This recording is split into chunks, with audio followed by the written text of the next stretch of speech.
All right. Hello, everybody. My name is Max Hammer. I'm an MD-PhD student at UCSF. I came and gave a talk at Lowell High School for the LSRP program about my academic journey, as well as a smaller mini talk about mutant crops and genetically modified organisms. So here we go. We'll go ahead and get started. So I'm just going to share my screen here really quickly, so bear with me.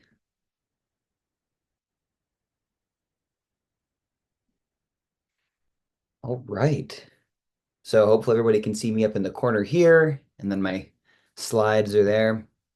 So to start off, hello, my name is Max Hammer. I use he, him pronouns. In the first part of this talk, I'll be going over my journey to becoming an MD PhD student at UCSF.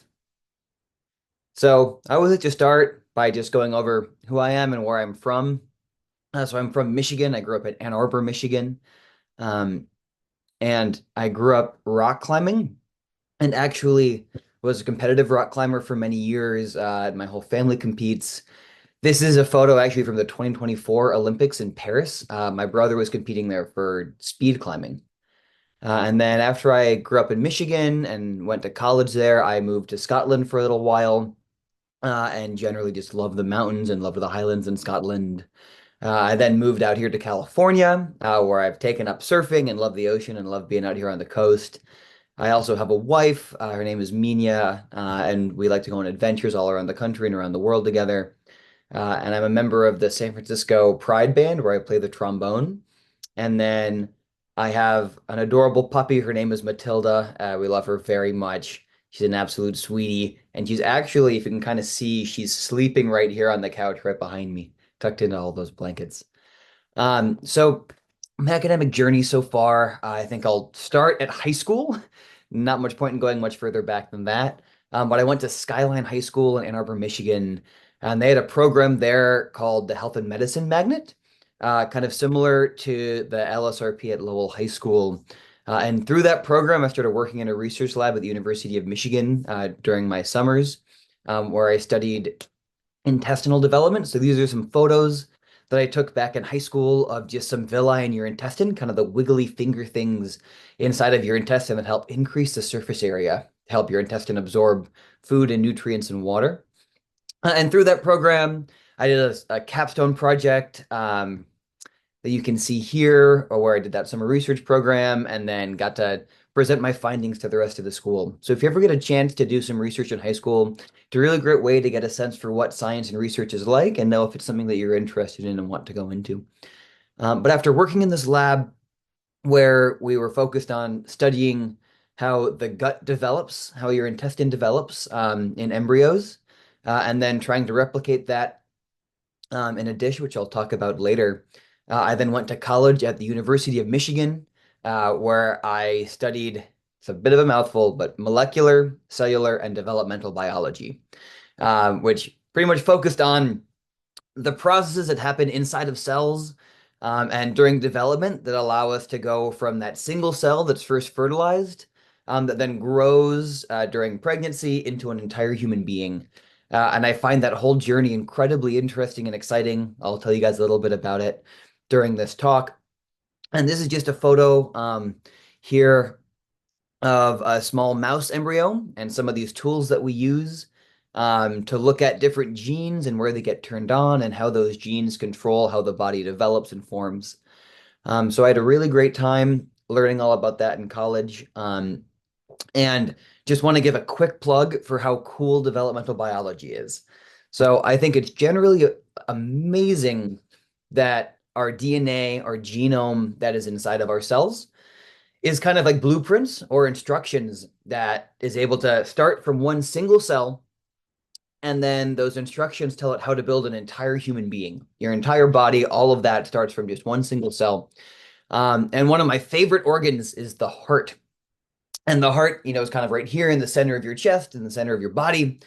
But what's amazing is that the cells that will eventually become the heart start at the very top of the embryo when the embryo starts to develop. Here with this arrow here at the top, at the head of that early embryo. And you can think of that like the tips of your fingers. And as the embryo grows, that tip kind of curls in and then will eventually curl into the middle and become the chest. And what's even cooler is that this tube that will eventually become the heart, you can see how there's like this original tube here that forms, does all of these interesting flips and twists to eventually make up the four chambers of the heart, all in the right order. Another really amazing organ is the intestines. So if you've ever seen kind of a picture of somebody's intestines, they're super long, really twisty, kind of all jumbled up in there in your abdomen. And when the embryo is growing, the embryo is really small. There's not actually enough space for all of the intestines to fit in there while they're developing. So what's really interesting is that the umbilical cord, which is like the tube that eventually, will come off and make your belly button, that umbilical cord, the intestines, while they're developing, actually make their way and travel out into the umbilical cord and then develop and twist around inside the umbilical cord before they then come back in and then fit into your stomach after the embryo has actually grown to make room for the intestines. And so we can kind of see an image of this here. We've got a very early embryo. Here's the head. Sorry, here's the head. And here's what are going to be the legs at the very bottom. And this yellow tube is what's going to become your GI tract. So like your esophagus, your stomach, your intestines. And we see that this part here of the intestines actually sticks out into the umbilical cord. And over here on this side is a little diagram that shows how it sticks out, twists around, gets all squiggly, and then sucks back into the abdomen. And I actually have here a little video showing how it sticks out into the umbilical cord, and then it twists, and then it starts to grow, kind of elongates, gets all squiggly, and then after it's done all of that, it starts to rotate, and then slowly, after it rotates, we'll start pulling back into the abdomen to make your nice, properly twisted and formed intestines inside of your tummy. And there you go. There's your final intestines. So while I was in college, I worked in a lab that studied how the intestines form. If you can't tell, I love the intestines. I think that they're super interesting. And what this lab did was that it studied how human embryos and fetuses develop. So we're looking at actual humans and tissue samples from actual human embryos and fetuses to understand all of the instructions and all of the steps that allow those intestines to form. And then once we understand all of the instructions and all of the signals that allow the cells to know to turn into the intestines in normal human development, we can then take that information and recreate it within the lab, within a dish. So what we can do is say we've learned that gene A, B, and C get turned on in development to make the intestine inside of actual humans. We can then take stem cells and then turn on genes A, B, and C in a dish and then tell them to turn into intestine and grow these intestines in a dish. So these are just some examples of these pictures. They don't look quite like an actual fully formed intestine within a dish. They form these little bubbles. But these bubbles have all of those same types of cells and genes turned on that you would expect to see within the normal intestine. And if we kind of cut them open, you can see that they start to look like those villi, like that intestine that I showed you earlier, where the cells end up looking a lot like the actual intestine. So here at the bottom, this is a cut through one of these little bubbles at the top, and you can see all those fingers like the villi. So when you look at them under a microscope, they look a lot like that actual human intestine that we have. So after I finished college, I actually took a little bit of a detour for a while. When I said that I ran away to Scotland, this is what I was doing. I went to go study philosophy for a little while. I got a master's degree in philosophy. My advice to everybody when they're going into college is to try taking some classes that might seem a little bit different or that you just think seem kind of cool, even if they're not necessarily what you want to do for a career. So I wanted to do biology, but I took some philosophy classes, absolutely loved it, fell in love with philosophy and went to go do a master's degree in it. And while I was doing this philosophy master's, the main focus was actually on philosophy of mind or kind of consciousness, how the brain creates your mind and your internal experience. So one of the questions that they really like to ask is whether you could have a brain in a jar, like this sci-fi picture here. and whether that brain in a jar could be tricked into thinking that it's living its normal life and having its full conscious experience, which seems really sci-fi and might to you seem not super relevant to our everyday lives. But I am here as somebody who studies organs in a dish to tell you that we are actually growing little mini brains in dishes right now that are kind of like sitting in a little jar. So this is a research group based out of Harvard that's able to do exactly what I was doing with the intestines, take stem cells and grow them into little balls of neurons that end up growing into like little brains. And they can even grow these little eyeballs on front of them. So these little black dots are like eyeballs, and they can shine lights on it. And those lights kind of make the neurons fire, and they're able to see activity in this little brain ball. So what I was kind of researching and investigating during this master's degree was how we can take these philosophical questions and concepts about brains in jars and apply them to these very real biological research studies and kind of ask questions about the ethics of doing research and experiments on these little mini balls of brain that we're keeping in jars. And then the other questions that we like to ask within this type of philosophy is also how these brains that we replicate, such as artificial neural networks or AI in computers, how similar those are to our actual biological brains, and kind of questions about whether or not computers can be conscious and how we should be treating those ethically. So I loved that little break from basic sciences and really encourage everybody to take a philosophy class, take a humanities class, take something that just seems interesting to you, even if you don't know where it's going to lead you. Um, and then I was actually in Scotland for 2 years. My second year, I did a master's in bioinformatics. So bioinformatics is informatics, which means information, usually in the form of coding and computer science, used to answer biological questions. So things in biology where we get a massive amount of information, such as looking at the human genome, where there are millions and millions of nucleotides, these A's, T's, G's, and C's, kind of those instructions I was talking about for how our body and how our cells know how to make a whole human being, and using technology, using computer science to try to decode that language in those instructions. And we do that to kind of take these large amounts of data. So this was one of my projects where we have every single dot is a single cell. And each of those cells has thousands of genes that are turned on. And we're using computer algorithms to try to figure out which cells are similar to each other and kind of learn about the tissue and what those cells are like. So after I finished my time in Scotland, I came out to California, to UCSF. Ta-da! um, where I joined the MD-PhD program here. So MD-PhD programs are programs where you get an MD, so you become a medical doctor, and you also get a PhD, so doing research. And for me specifically, I am really interested in pediatric medicine. I really want to work with kids and with children. But I also really love developmental biology. Hopefully you can tell that I get really excited talking about how the human body develops. And so by the end of my time here at UCSF, I'll hopefully have both of those degrees, studying how organs form in the lab, and then working with kids in the hospital as a doctor, where that organ development in some way, shape, or form goes wrong, and then helping treat them and correct that.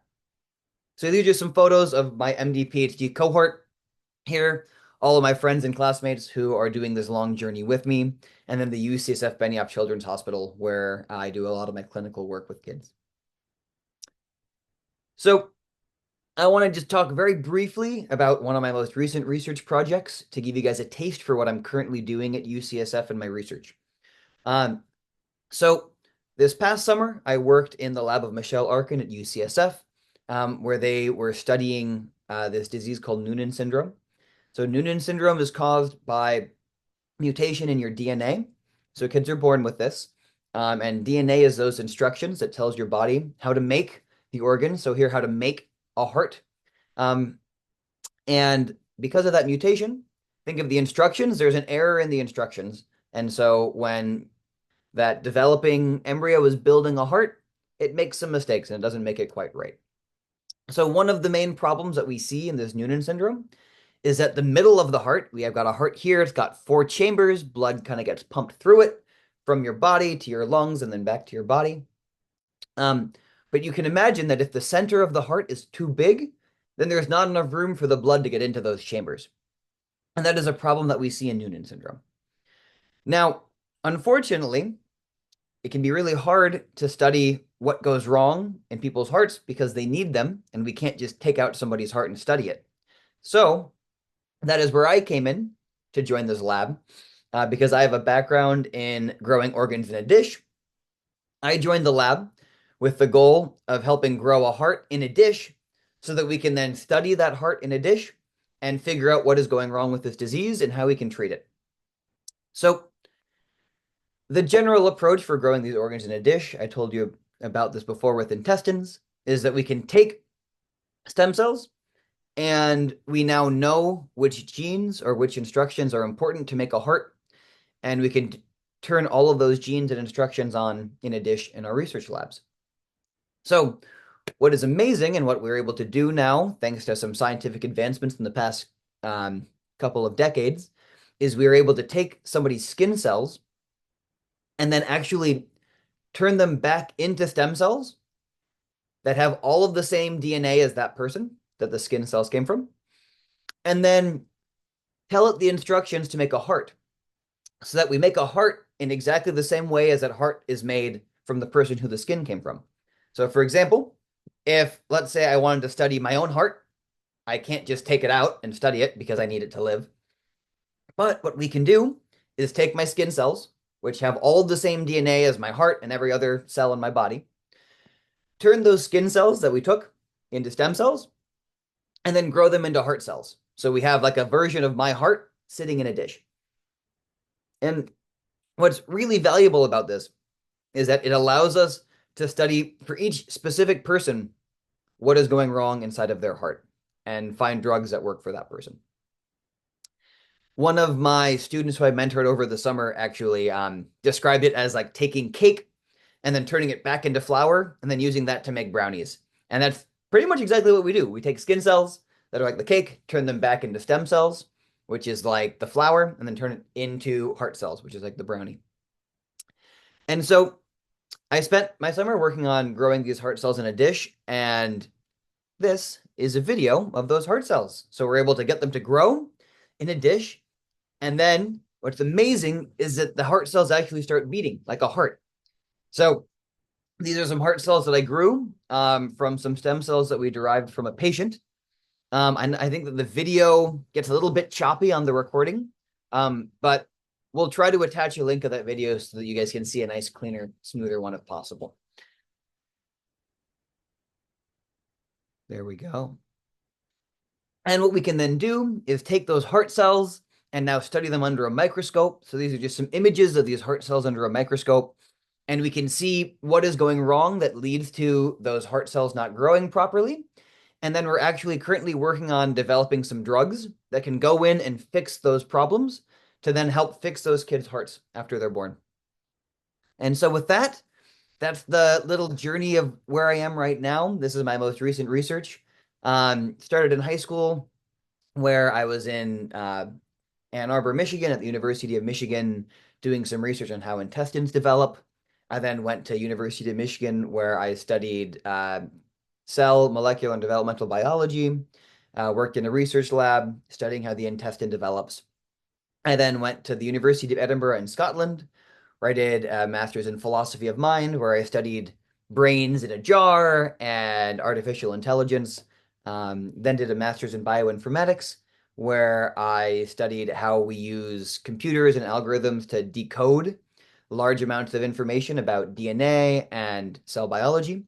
And I'm now here at UCSF in the MD-PhD program, where I am studying how organs form and how the heart forms to get a better understanding for what goes wrong in kids who have heart disease and how we can find drugs to fix it.